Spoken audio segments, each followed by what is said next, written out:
Let me get one dolphin, one sea cow, one poisonous blowfish, two blowfish.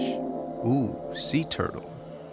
In the near future, these options may be our reality. So the oceans are providing medicines for people, specifically coral reefs, really the medicine chest of the sea.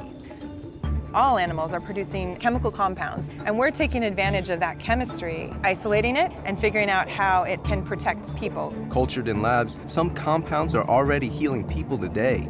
Sea whips relieve asthma sufferers, venomous cone snails ease pain, and a reef sponge has been helping leukemia patients for over 30 years. Chemistry is the language of life in the ocean and on a coral reef.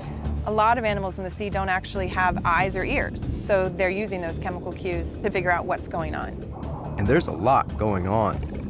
More than a quarter of the ocean's organisms call coral reefs home, yet they cover less than 1% of the ocean floor.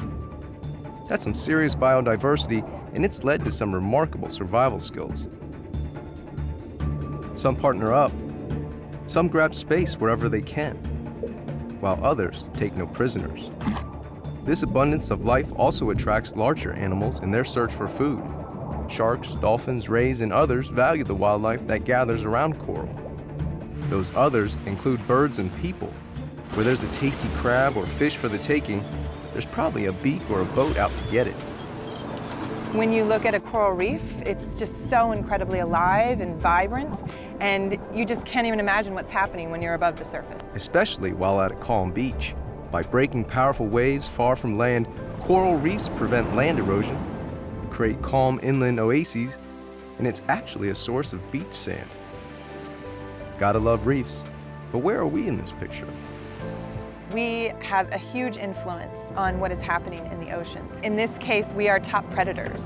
Whether it's that we're taking fish from the sea or things we're doing on land, we have a big role to play.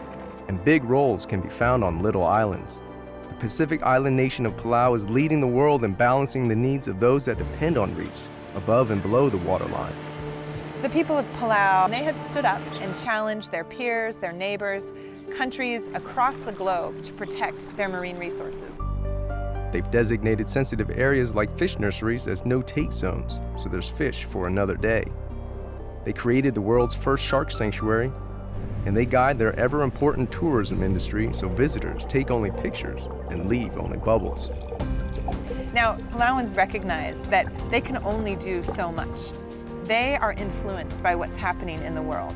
So what you're doing in New York City or Kansas City or Los Angeles matters to the sea. There's so many things in your daily life that affect the ocean. Whether you're fertilizing your lawn or you've got cows on a farm, all of those things affect the ocean in the end. Traveling down streams and rivers, fertilizers and other things not intended for the ocean do eventually reach the seas. So what we do on land or put into it must be done with the ocean in mind. The same goes for what we take out of the ocean.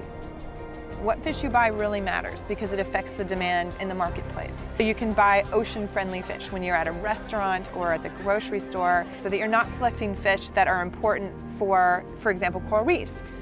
We're all connected and we depend on people across the globe to behave responsibly, to make good decisions so that coral reef resources persist over time. Coral reefs may depend on us, but more importantly, we depend on the reefs for food, recreation, even life-saving medicine. Nature works hard, and that's why we work hard for nature.